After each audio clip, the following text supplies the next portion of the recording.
Hello and welcome. How are you? I'm good. I hope you liked the videos that I made earlier about two different books that I read. So this is gonna be a third video that I'm going to publish in this channel, and this video is going to be about a book which is pretty famous. And before I go and talk about the book, and I talk a bit more about the author, and let me ask you a question.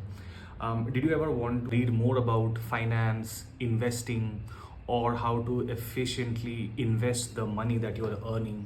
This book actually helped me sort of shape my thought process and my understanding about how finance works, and how things work in the world of finance. So I'm talking about this book, Psychology of Money by Morgan Housel.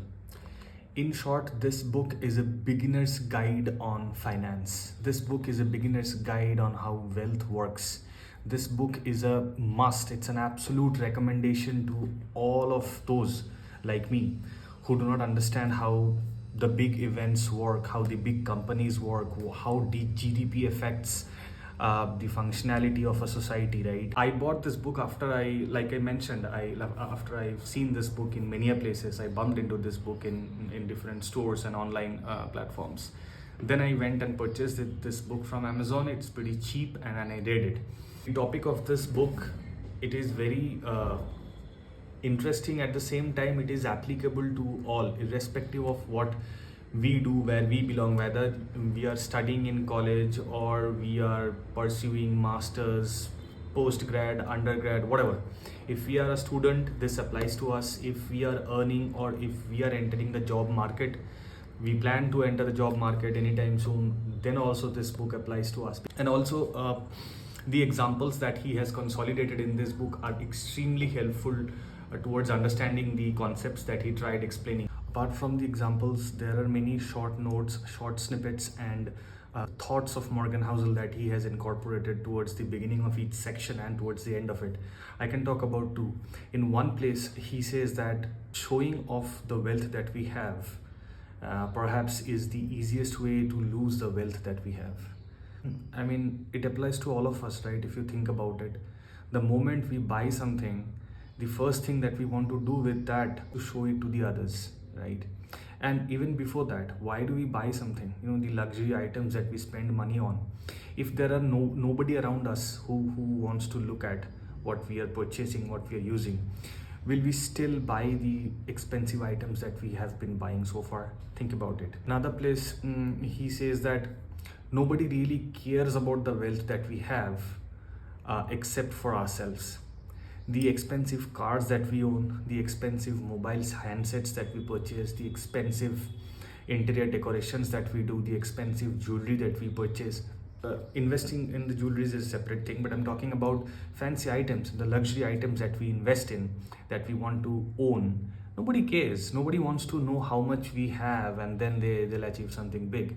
People might get envious, but nobody actually gives a damn except for ourselves. We go, we purchase, and then we feel good about it. We boast to the others. So it boils down to nothing. What do we get at the end of it? We get our money wasted. Maybe not always.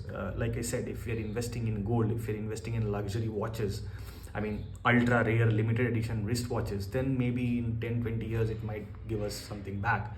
But in most cases, it doesn't give us anything back except for self-satisfaction, right? So these are the small examples that you can find scattered across the book, which will hit the right note when you read about them, and it relates to us. Even I could relate to this book, right? That's what makes this book so important and so relevant to me. And I believe if you read this book, you'll find the same, you'll have the same feeling. You'll be able to relate to this book as well. The most important part is you don't always need a reason to read a book, right? Even if you're not into finance, even if you do not like to know about wealth and investment and all these things, you can still go and read this book just for the sake of reading it. Because I personally feel that it's only after reading a book we acquire some knowledge. You can only hear about reviews, you can only hear about other people's perspective, just like you're listening to me right now. But it's only after you've finished a book you build your own thought, you build your own perception about the topic, right? So from that angle, I would say it's a must. It wouldn't take a lot of time. Just go and read this book. You'll have fun, trust me. I will share the link to this book in the description box and elsewhere where I post this video. You read it, And then if you like, definitely recommend this book to your friends and people who are close to you. I believe this is something we should all read. If you find this video useful, just like and perhaps share this video also with your friends. Thank you so much. I'll come back with another video. I have many books like I mentioned.